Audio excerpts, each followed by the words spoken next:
Hello and welcome to Fight Picks with the Pros. My name is Chris Holdsworth, and today we're going to review 4 fights for the upcoming UFC 261 card featuring Kamaru, the Nigerian Nightmare, Usman versus Jorge, Gamebred, Masvidal in the main event. Today I'm joined by UFC welterweight Max Payne Griffin. Stick around to the end to see our picks for the main event. Let's go. Introducing Fight Picks with the Pros. Brought to you by FanDuel. All right, first fight we're going to talk about is Uriah Primetime Hall versus Chris, the All-American Weidman. They fought back in 2010. Weidman won by TKO in the first round, handing Hall his first pro loss. This is Weidman's return to middleweight after KO from Reyes in the light heavyweight division. I think this is a great fight. This is a striker versus grappler.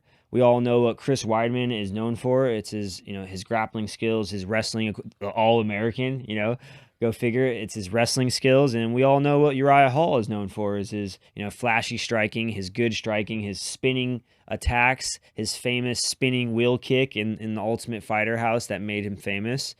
I'm looking forward to seeing if Uriah has made the adjustments from the previous fight. In my opinion, Chris Weidman doesn't really look the same like he used to when he went on the tear beating Anderson Silva, when he was just beating everybody. And he kind of went on a skid. I'm not sure exactly what happened, but he hasn't looked the same. But I know Uriah Hall has looked a lot better. He's done nothing but evolved. So if you were Uriah Hall, what would be your game plan, Max? Mr. Uriah Hall. No, Uriah Hall's a great fighter. Obviously a striker, one of the flashiest guy in UFC. Just came over, or just beat on my guy Anderson Silva, which I did not like. But it is what it is. The young man's taking the torch. But if I'm that man, he's a striker. You're gonna be anti-wrestling, use a lot of range, try to catch Weidman coming in, but set him up, go low, get his hands going low. Will he be able to stay off the cage? Will Uriah be able to use his footwork to nullify the grappling? That's what I'd have to do. Yeah. I think he's got good footwork. But I think Chris Weidman. I think I want to go with Chris Weidman on this one. I think his grappling and his wrestling is a lot better than Uriah Hall. I not taking anything away from Uriah Hall, but he's a former karate guy, kickboxer, and he's gotten better at the MMA game and his wrestling and stuff. But I think Chris Weidman is on another level as far as his grappling goes. So I'm pulling for Chris Weidman on this. I think he'll take this to the ground and maybe even get like a guillotine. I would say either a guillotine or a rear naked choke finish in the second round. That's what I'm going for on this one. I'm gonna agree with you. Even though Uriah Hall does, he has been working on his takedown defense and that just over the years, right? Even when he fought 10 years ago, but still, I think a lot. Uriah's biggest threat is his mind. If you watch in the Anderson Silva fight, he couldn't pull the trigger for like 3 or 4 rounds. He just kind of freezes up. And you can't freeze up against a really good top-level wrestler. Former champ, All-American, such as Weidman. He can't make those mistakes, and he has to go. And he hasn't been able to gas pedal as of late. Yeah, hopefully Weidman, is getting better and he makes those changes and turns some things around because, in my opinion, he hasn't looked good in these last few fights. But I'm looking forward to seeing him versus this fight. All right, moving on to the next fight. Valentina Shevchenko versus Jessica Andrade. This is going to be a great fight as well. I'm a huge Valentina fan. Not only that because she shoots guns and she's pretty cute, but just her style in general. She can finish you on the ground. She's got amazing kickboxing.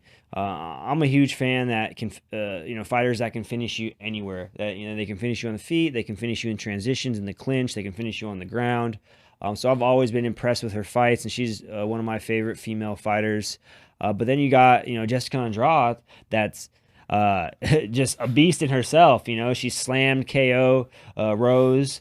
You know, she's had some great performances herself, and she's no slouch. You just look at her, you know, she yeah, she's ready to scrap. You know, if I saw her in a dark alley, I would think she's like some dude like that's like ready to take my head off. But well, so if you were Jessica Andrade, like what would you do? I know if I was Valentina, but I want to hear your opinion on, you know, what would you do if you were in Andrade's position?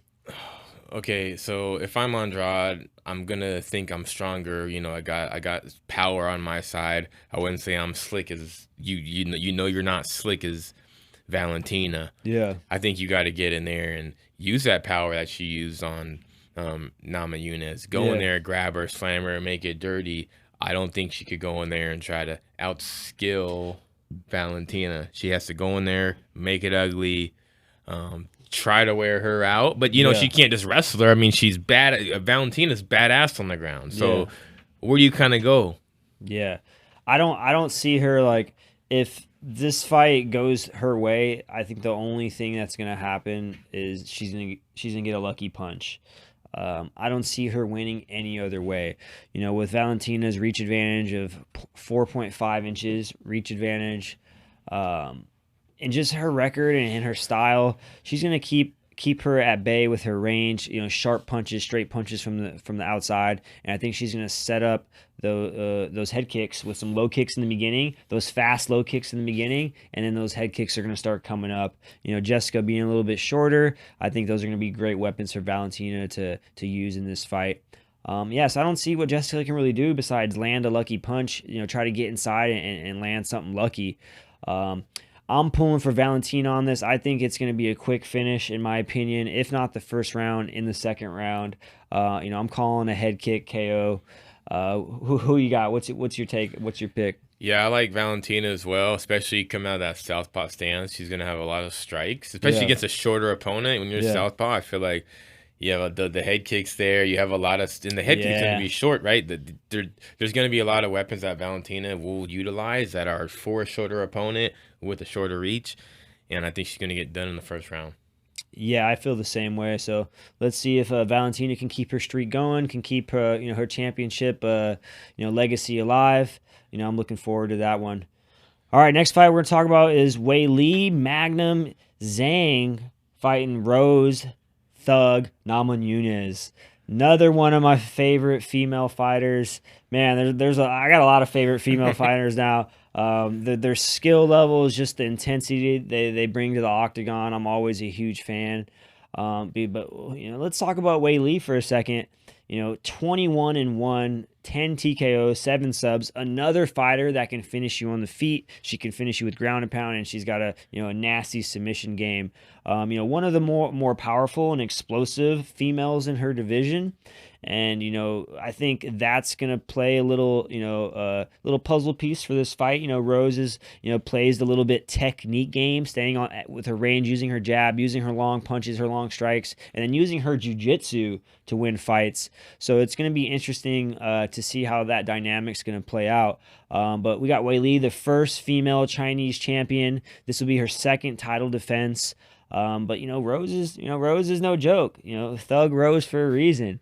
She brings a lot to the table, and I'm super pumped for this fight. What's your take on it, Max? Give me who you think's gonna win, what you think they need to do to win, the strengths and weaknesses. Let's hear your take. Let's see, Weili, Zhang, Thug Rose. Let's start with Weili. I was able to, I fought with her at UFC 248 when she fought JJ.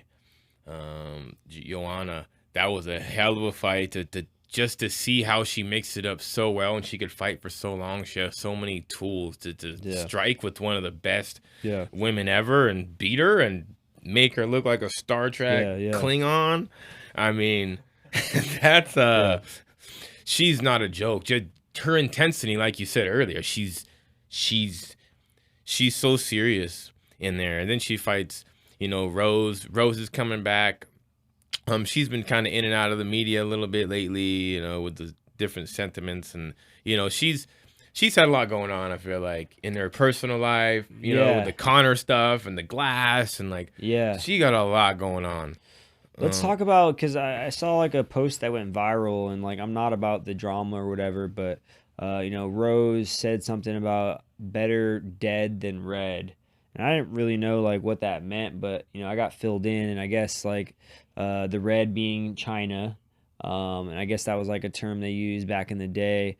But let's be honest, like nowadays we can't say things like this anymore, Rose. Like I know like everyone's got free speech and stuff, but with everything crazy going on in the world, the tension already between countries and religions and colors, and we don't need more hate and more division in the world. So you know, to me it's trash talk, and I'm not taking it super personal, but I know like probably, you know, the Chinese people did, or people in general, like they're not going to take that, they're not going to like that. Like, so what do you think? To me, it seems kind of out of Rose's character. Yeah, To me, it seems lately, I mean, not too lately, but like on the bus thing with Connor, like she played such the victim role, like, you know, which I guess you got to get paid, but she plays such a victim, you know, and then now, and this is just over the time, she's real me this, me that. And then for her to come out and have an offensive attack, verbal attack, is kind of weird. Yeah. Well, you know, she's probably being honest about whatever she's saying. That's probably how she feels, because, you know, I don't know Rose to be someone who, you know, says things she doesn't feel. So I'm looking forward to an epic fight. You know, giving my prediction, man, you know, Rose has got a 2-inch reach advantage. I think she could, you know, keep Weili at bay with her strikes, and but, you know, I think where the issue is going to be is in the grappling. I think Zhang is going to be a little bit stronger than Rose in the grappling, and it's going to be able to nullify some of the jiu-jitsu. I think Weili is going to win a decision on this. Even though I'm a huge Rose fan and I'm always wanting her to win, I'm just going with my fight smarts here. I feel like Weili is going to land the power shots, and she's going to be able to nullify a lot of the Rose's jiu-jitsu technique and win a decision. Yeah, I kind of see it going the same way, but I got Weili Zhang. You know, I think it's going to be kind of even in the beginning, but I think Weili's going to start pulling as the rounds go, 3-4, and get the dub in round 4. Okay, yeah, round 4. That's a great pick. So let's see. That's gonna, you know, the first strawweight champ, Rose, the first female Chinese champ. Let's go. Let's see who's the champ. Let's go. All right. It's time for the main fight pick of the evening. All right. So next one, we got the main event: Kamaru, the Nigerian Nightmare, versus Jorge Gamebred Masvidal. So we got an epic rematch between the two of these guys. As everybody knows, Masvidal took that last fight off, like, was it 6 or 10 days notice or something like that? 6 days notice, and he had to cut 20 pounds. And he usually only has to cut 10. And I know that would affect me, you know, cutting those extra 10 pounds, especially having to fight a 5-round fight versus the champ. So, you know, Kamaru has been looking like just a beast of a champion. 18-1, 8 TKOs, 13 straight wins in the UFC, and this is his 4th title defense. You know, hopes to fight 2 more times in 2021. And then we got Masvidal, the BMF, you know, the baddest dude, you know, in the division. The fight's going to be different this time. He's got more time to prepare. He knows the problems that he ran across in that first fight.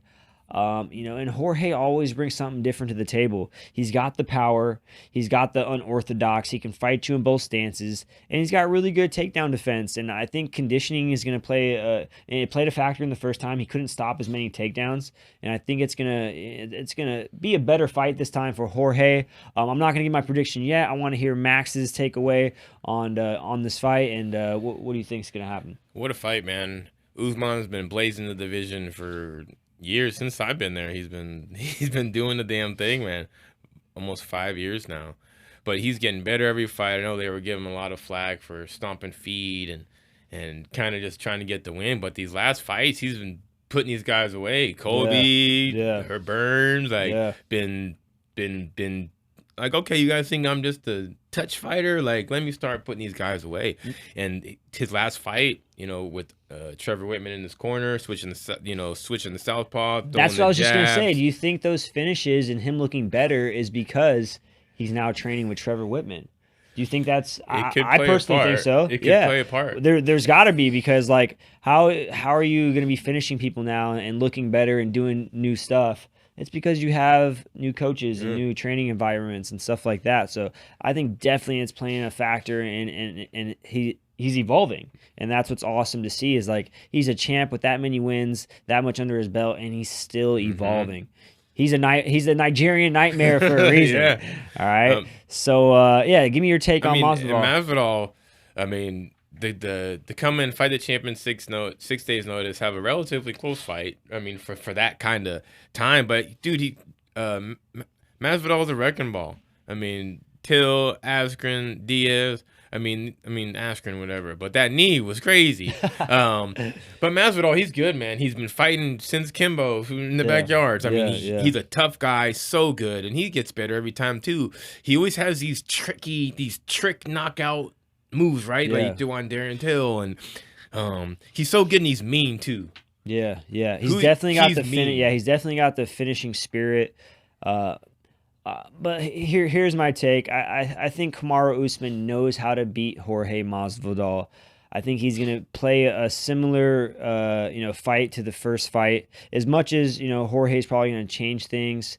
Yeah, I don't think there's that much time to get that much better at certain things. And I think Kamaru is at the top of his game right now, and he's only going to get better. Not saying that Jorge's not. I just think Kamaru has his number. And I think it's going to be a decision win for Kamaru Usman. What do you think? Yeah, I'm leaning similar. When they say that Jorge, didn't, have time, which he didn't, but you think Usman, I mean, it was 6 days notice for him too. Yeah. It was 6 days notice for him too. Yeah. So with him with the camp, and to be able to use Trevor, how he's been using him, and to get these looks, and he beat him already. I mean, not saying just because you beat someone, you beat him again, but he beat him, and he knows how to beat him. And Usman, like you said, is on the top of his game, and he knows how to follow a plan. He's on the top for a reason. I think he's gonna stay on top. I think he's gonna bring some more meanness out, because he doesn't like Masvidal. Yeah. And when he gets upset, he really hurts these guys, like we did the Colby. And I got Usman, man. I got him finishing Masvidal, man. I know he's tough and he doesn't get finished. What kind of finish? What round? TKO? What do you got? I think he's gonna overwhelm him in the 4th round. 4th round? Take down and pound him out? Yep. Okay. Hurt him and then pound him out. You heard it here. I got Kamaru, the Nigerian Nightmare Usman, winning by a decision. Max Griffin has Kamaru Usman winning by 4th round, ground and pound TKO finish. You heard it here first. Thanks for watching Fight Picks with the Pros, brought to you by FanDuel. Please don't forget to like the video and subscribe to our channel. We'll see you next time.